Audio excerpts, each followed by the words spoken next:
Hello, Katden lovers and Katden followers! Abay, Alden Richards may paramdam sa kanyang IG stories patungkol sa mga isyong ibinabato sa kanya ngayon. At ngayong araw, pinag-uusapan po ito online na si Alden Richards po ay susugal sa 98 degrees. Napawaw sina Rochelle Pangilinan at Mark Bautista sa Instagram post ni Alden Richards announcing 98 degrees concert in Manila happening soon para sa kanyang Mayrad Corporation. Co-producer ang kanyang kumpanya ng Viva Entertainment at Viva Live, kaya sabay silang nag-post ng announcement ng concert.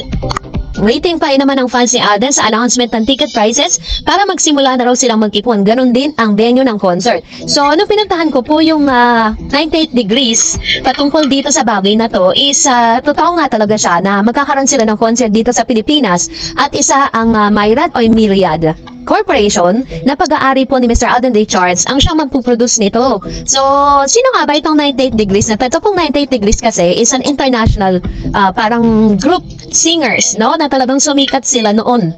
No? Parang ngayon, itong mga pictures na screen is medyo mga bata-bata pa sila dito. And ang Pilipinas po yung napili nila na bisitahin. Sabi dyan, ang The American Pop and R&B group was started independently by Jeff Timmons in Los Angeles, California.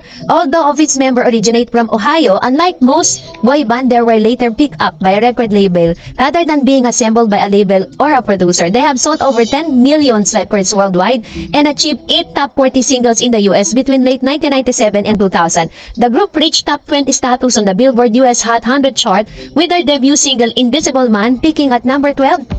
1999's pop R&B cover of the country ballad I Do Cherish You peaking at number 13. So, ibig sabihin yung mga kanta po nila, yung mga nire-release nilang mga songs, talagang pumapatok po sa takilya, no? So, sabi pa dyan, na R&B covered the country ballad I Do Cherish You. The group successfully charted in the US top 5 with Give Me Just One Night, Because of You, The Hardest Thing, and Thank God I Found You. The latter suggests artist backing Mariah Carey to give 98 Degrees their only #1 song, which earned Grammy Award nomination for Best Pop na kanila pong award na natanggap. So, dito po siya susugal, no? Pero, alam niyo po na despite of all the blessing that Alden Richards received, mas marami din po yung mga pumupuhol at talagang hinuhusgahan si Mr. Alden Richards from top to bottom. Ganon po yung kanyang nararamdaman niya, lalo na't ina-announce ng mga marites sa social media na si Alden Richards daw ay hindi consistent, napaasa daw si Alden Richards, at kung ano-ano pang mga paninira, tumigil na raw sa panliligaw, yung mga ganong atake sa kanya ngayon. So, dahil po dito, syempre kahit po showbiz yan, at kahit po sabihin na natin na hindi sila naapekto, napaka-imposible po nun. And this time is dahil talagang nananatiling tahimik si Miss Catherine Bernardo and Alden Richards with regards to this, sa ganitong paraan po nila ibinubuhos or pinapakita kung ano yung tunay nilang nararamdaman. Kasi si Alden po ngayon, namamataan po siyang kasama ni Miss Julia, tapos si Miss Catherine naman ay parang ipinapartner kay Mr. Donnie. So, sa kanya pong post, ngayon lang po nag-post po siya, sabi niya, "The peace I give is a gift, the word I cannot give." So, parang gusto niyang patunayan dito sa kanyang Instagram story, 8 hours ago, na parang kahit ano pong mga issue na pinupuon sa kanya ng mga social media influencer, vloggers, at mga showbiz insiders, ay nananatili pa rin peaceful si Mr. Alden Richards. Hindi pa rin po siya natitinag at wala pong kahit sino ang makakakuha or makakapag-take away dun sa kapayapaang meron siya. Nakita niyo naman, di ba, na sanay na si Alden Richards sa mga ganitong klaseng banat sa kanya. Pero nananatili pa rin siyang tahimik at panatag sa mga isyong ito. Kasi si Alden po kasi parang sa tagal-tagal niya na rin sa showbiz, hindi naman siya magiging successful na ganyan si Miss Catherine Bernardo kung hindi po nila alam ang kalakaran ng showbiz. So dito lang po pinapatunayan na kung si Miss Catherine at si Alden Richards ay at peace sa mga nangyayari ngayon, how much more tayo pong mga Katden fans, tayo pong mga talagang naniniwala sa kanila at nagtitiwala sa kung ano man na namamagitan sa kanilang dalawa. Diba? So, abang-abang lang tayo, huwag tayo masyadong ma-stress. And this time, tayo naman yan ay magre-react sa ilan sa mga komento at mga reaction po ninyo patungkol naman sa ating latest update. So, unahin natin si Ma'am Elena Gal. Sabi niya, maniwala kasi sinisiraan lang nila ang Katden. Hindi natin alam na meron si Kat at Alden na pinag-uusapang mabuti na lang yan ang panira nila sa Katden. Hayaan na lang natin sila. Pinagbibili nila ang vlog kasi pagkatapos ang paninira ng lahat ng vlogger, susunod na magpa-vlog tungkol sa Katden. True. And yan po ay part ng marketing strategy sa showbiz. Kung bakit pinapatay po nila yung parang Kat Den fans. Tapos, ngayon pinag-uusapan at sineswitch naman ngayon ang Kat Don. Diyos ko po, yun po yung ginagawa nila. Kitang-kita nating lahat. And sabi ni Miss Rosita Vetria, bakit gusto nang itago ang relasyon nila? Kahit kapag ganyan itinatago ang relasyon nila, walang kwenta yan. Para hindi na mahal ni Kat. Kung ako kay Kat, itigil na niya ang relasyon kay A. Para niya ikinaya si Kat. Sana Kat magkaroon ka na lang ng tunay na kapares yung hindi ka ikakahiya. Actually, Ma'am Rosita, ang reaction ko lang po dito, wala naman pong ikinakahiya si Mr. Alden Richards. That's really a part of the management decision. Kasi Miss Witching, always remember na hindi po sila magkaparehas ng network. At may mga possibilities po talaga na Miss Catherine ay ipapartner sa iba at ganun din si Alden Richards.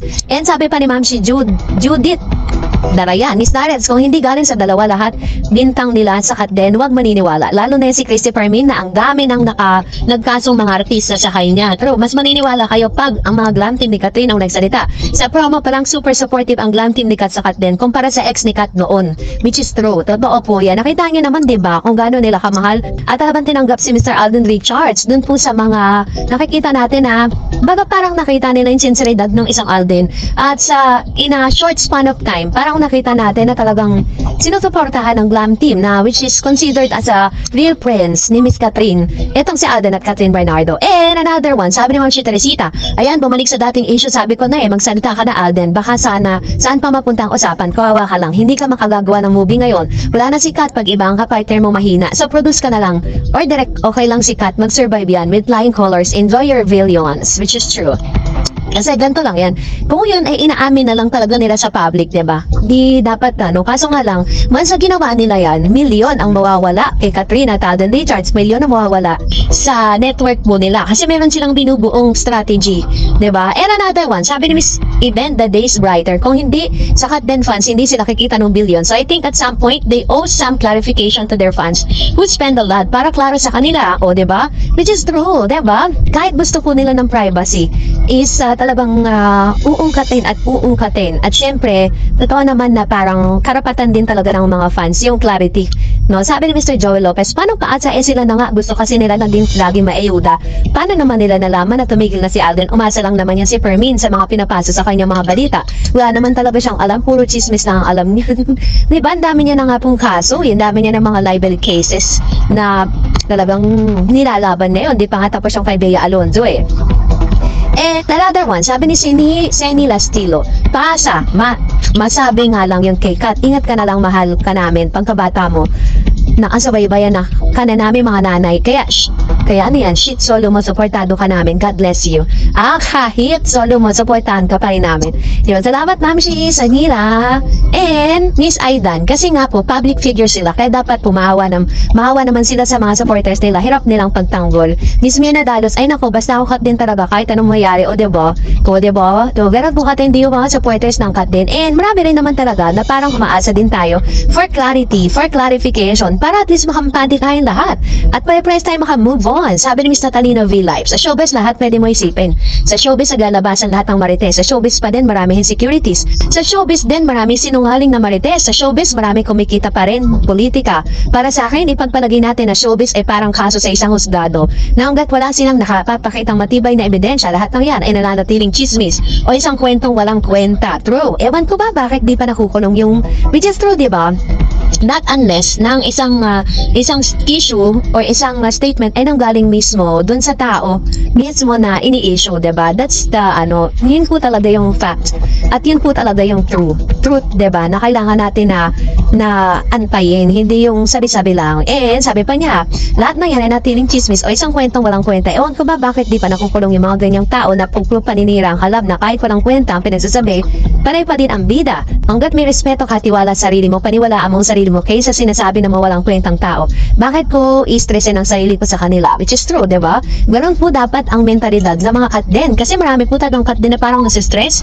Parang feeling nila sila yung na-betray, diba? Samantalang wala pa namang sinasabi si Alden tsaka si Catherine, mga sat-sat lang talaga yung mga nasa paligid. Sabi ni Mr. Demetrius, kawawa dito si Alden, grabe ang demolition job para sa kanya. Paano ba naman sa kanya na ang lahat ng mga nakakakilalang endorsement, naglalaking endorsement para siya pa ang pinakamarang endorsement ng pandemic hanggang ngayon? Tama kayo, Miss Darcy, siraan ng isa para mayangat ang isa. Yun nga talaga ang pinakamasaklap na nakatotohanan sa showbiz. Minsan, kailangan nilang siraan ang isa para at least meron silang may angat, which is pwede naman na wag siraan habang inaangat yung iba. Sabi ni Salma Rayman, kahit anong gawin ng Kim Pao Miss Dars, hindi nila maabot ang HLA, magaling si Kat at Alden. And sabi naman si Evelyn, hay nako, ba't kinikilig si Kat nung latest nakuha kay Kat na topic si Alden. Ayan, so salamat sa inyo pong komento.